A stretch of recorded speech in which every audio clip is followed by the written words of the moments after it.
Alors ça va pas être une journée réjouissante, hein, je vous l'annonce tout de suite. Entre leurs soupçons de pandémie mondiale, machin et tout, et les différentes mauvaises nouvelles qu'on doit aborder aujourd'hui, ça va pas être une journée très où on va se marrer, quoi.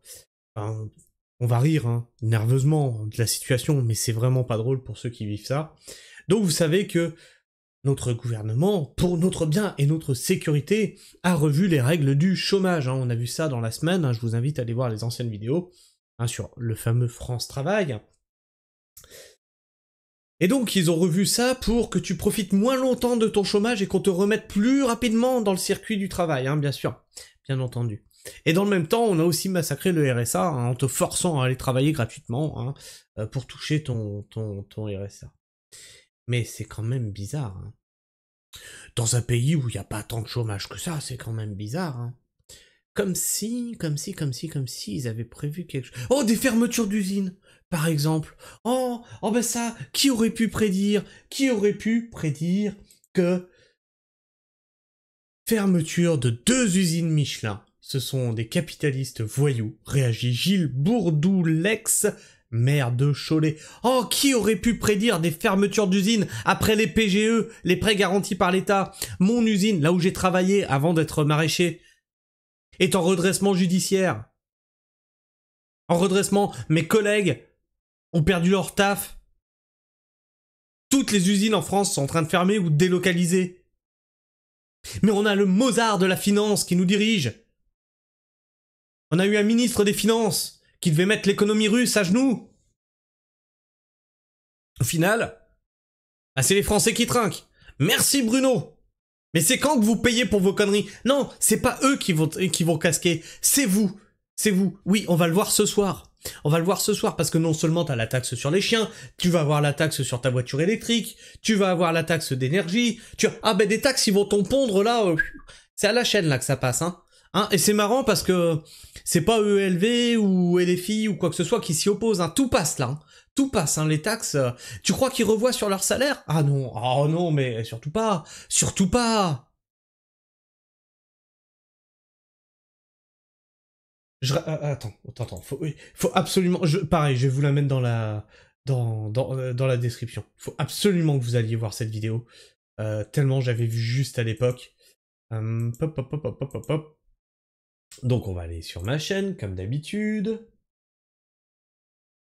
Là, on est sur ma chaîne, on est d'accord. Là, tu as une petite loupe qui est là, d'accord? Tu tapes capitalisme. Et tu vas voir cette vidéo, la première. La France explose, le capitalisme domine les prolos. Et je t'explique pourquoi aucun politique n'en a rien à carrer de ta tronche. Eux, ils ont gagné. Nous, on a perdu. Je l'ai annoncé il y a 4 mois. Il y a 4 mois. Je suis désolé, l'avenir me donne encore raison. Ils en ont rien à foutre de ta gueule. Quoi que tu votes, à gauche, à droite, au centre, en haut, en bas, en diagonale, en travers, ils te la mettent. Le maire de Cholet, où une usine pourrait fermer d'ici 2026, dénonce cette décision alors que le groupe industriel français va très bien. Alors ça, c'est encore pire. C'est quand ils font des bénéfices, mais que tout de même, c'est les employés qui sont dégagés. Mais de toute façon, rêvez pas, vous allez être tous dégagés. Même les cols blancs. Les cols blancs, c'est l'IA qui va vous remplacer. Et les employés, c'est l'automatisation qui va vous remplacer. Vous inquiétez pas, ça va bien se passer. Ce sont des capitalistes voyous, réagit mardi 5 novembre sur France Info Gilles Bourdoulex, maire de Cholet, Maine-et-Loire, après que Michelin a annoncé son intention de fermer d'ici 2026 l'usine implantée dans sa ville. La même décision a été prise pour le site de Vannes, Morbihan. 1254 salariés au total sont concernés. Et là je vous en prends une. Mais cette semaine, ça a défilé dans mon fil d'actualité. Et 3000 pertes d'emplois par là, et 5000 pertes d'emplois par là, et je crois que j'en ai vu une à 10 000 aussi. Non mais tout va bien, tout va très bien. 1254 salariés au total sont concernés. L'élu a appris la décision de manière officielle à 8h15 mardi, mais ce n'est pas une surprise pour lui. Gilles Bourdoulex accuse la direction du fabricant de pneumatiques d'avoir laissé pourrir le site de Cholet. Michelin va très bien financièrement, Michelin gagne beaucoup d'argent, tout va bien pour les actionnaires, hein, vous inquiétez pas. Hein. Ah non, ben, oh les pauvres petits actionnaires. Et après on me dira, mais tu tapes toujours sur les bourgeois, et puis s'ils n'étaient pas là pour investir, on travaillerait pas. Ben voilà, je sais pas moi, je comprends pas, mais mettre en corrélation deux choses ensemble, tu vois. Michelin s'est diversifié dans un certain nombre de secteurs, insiste l'édile, mais l'entreprise française a créé sa propre concurrence au détriment des sites français, en délocalisant une partie de sa production à l'étranger, notamment en Pologne, où il paye les gens moins cher pour faire la même chose. Elle est belle l'Europe, hein. Dans le même temps, sur des sites comme Cholet et Vannes, Michelin a maintenu sa production en sachant que la demande... Alors, c'est pas vraiment l'Europe, hein, là c'est vraiment le capitalisme qui est en cause. Hein. C'est toujours chercher de faire le maximum de bénéfices en payant le moins possible les gens. Sur des sites comme Cholet et Vannes, Michelin a maintenu sa production en sachant que la demande était en diminution forte, accuse-t-il, en prenant l'exemple des pneus de 4x4. Gilles Bourdoulex répète que les dirigeants de Michelin sont des voyous, parce qu'ils font le choix de quitter la France. Pour le maire de Cholet, on est loin de l'entreprise familiale Michelin. Oh putain, ça, qu'est-ce qu'on peut vous bassiner quand vous êtes dans l'industrie? C'est une entreprise familiale. Tiens, l'entreprise familiale, c'est une entreprise dirigée par une famille. Toi, tu es exploité. Mais par contre, on va pas arrêter de te dire, c'est une entreprise familiale. On est tous de la même famille. Non. Il y en a qui se gavent et il y en a qui crèvent au travail. C'est pas ça une famille, hein. Je pense que les Michelin de génération en génération doivent se retourner dans leur tombe en voyant la façon dont est gérée leur entreprise aujourd'hui. Alors ça c'est pareil.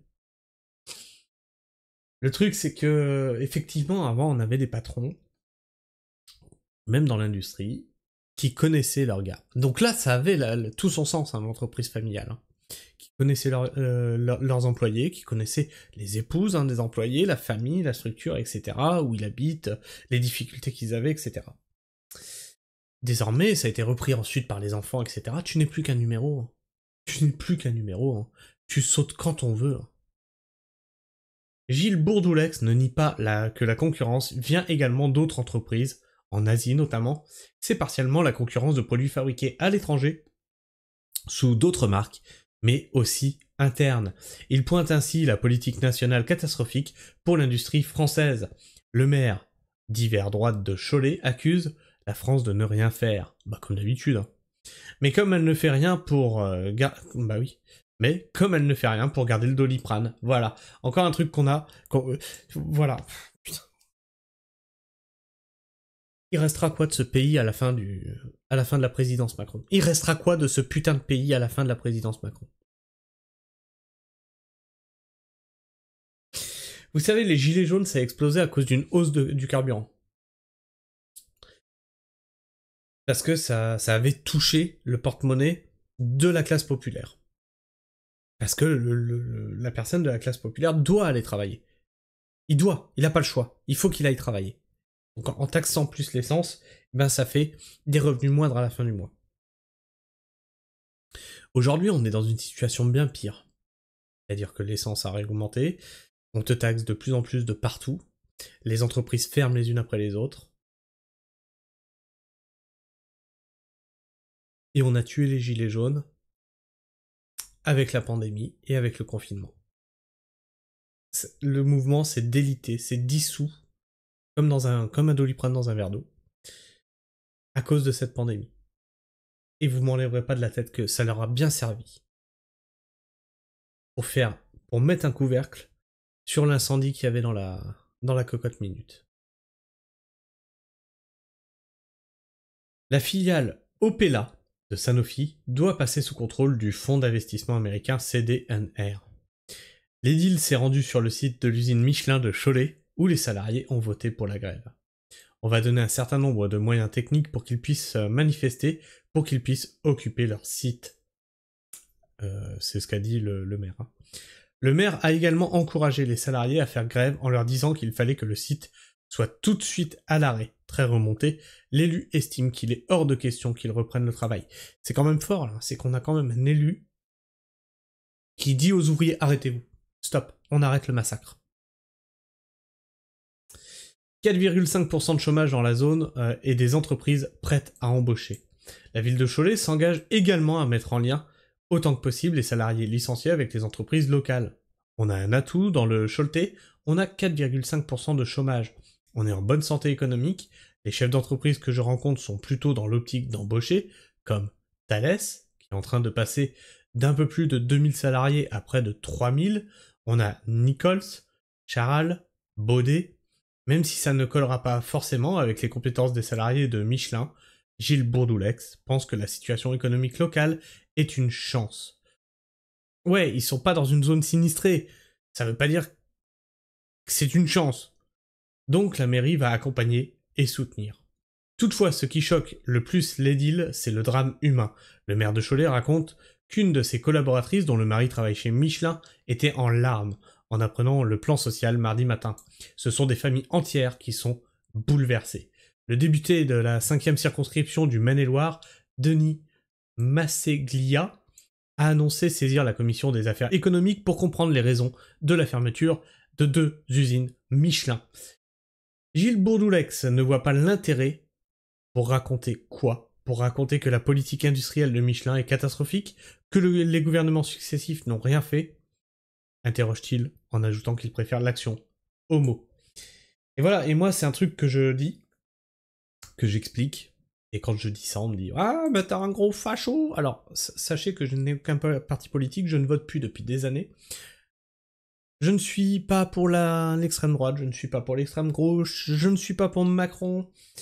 J'ai des idées qui tendent des fois à droite, j'ai des idées qui tendent des fois à gauche, mais je ne soutiens aucun parti politique. La gauche ne représente plus les prolos depuis fort longtemps, et ils n'auront plus mon vote tant qu'ils ne représenteront pas les prolos. Donc c'est ce que je dis depuis un moment déjà, c'est qu'il faut remettre ses frontières. Ah ouais, mais c'est facho. Tu veux revenir en autarcie. Non, je veux qu'on puisse taxer tous les produits qui rentrent du pays, qui rentrent dans le pays. Je veux qu'on puisse taxer tous les produits qui rentrent dans le pays. Plutôt que de taxer les citoyens, on va taxer les industriels qui importent des trucs chez nous. Ça évitera que des entreprises se barrent pour faire moins cher, pour revenir revendre chez nous. Tu veux vendre chez nous sans taxe ? Tu produis chez nous. Point. Et ces taxes seront dédiées aux infrastructures françaises. Et ces taxes seront dédiées à l'industrie française. Comme ça, elle sera aussi compétitive que l'étranger. Je ne vois pas quoi vous dire de plus. Alors là, on va me taxer de facho qui veut revoir les frontières, hein, qui veut pas voir les étrangers. Non, j'en ai rien à foutre, moi. Au contraire, je veux qu'on ait des étrangers en France. Je veux qu'on ait... J'en discutais encore dernièrement. L'immigration, faut pas l'arrêter. Par contre, l'immigration, faut la contrôler. Parce que de toute façon, on aura un déficit à un moment donné, la pyramide des âges, elle est complètement pétée. La problématique, c'est l'immigration incontrôlée. C'est ça la problématique. Bon, alors là, j'ai tous les mecs de droite maintenant qui vont me traiter de gaucho à Sarwell. Tu vois, quand je te dis que j'ai des idées tantôt à gauche, tantôt à droite. Là, vous pouvez pas me suivre en fait, parce que je n'ai pas de parti politique. Enfin bref. Je sais pas ce que tu penses de tout ça. N'hésite pas à me donner ton avis et ton opinion dans l'espace commentaire. Et si toi aussi tu ne te reconnais dans aucun parti politique et que toi aussi t'es un esprit libre en fait, tu n'as pas de... Tu n'as personne qui te gouroutise la tête, dis-le moi aussi dans les commentaires. Et puis bah sinon tu peux t'abonner à la chaîne, et puis vérifier que tu es encore déjà bien abonné, puisque YouTube s'amuse à en désabonner certains d'entre vous. Et puis bah tu peux me mettre un petit pouce, ou en l'air, ou en bas, c'est toi qui choisis. Et clocher pour ne rater aucune de mes sorties vidéo. Et tu peux aussi partager cette vidéo, hein, que les gens sachent ce qui se passe en France, que les usines se barrent, que le chômage augmente, que pendant ce temps-là, on te taxe, et partage aussi la chaîne et nos valeurs d'écologie, d'environnement et d'agriculture. Sur ce, moi je vous fais la bise, prenez soin du sol et restez pragmatiques. Ciao.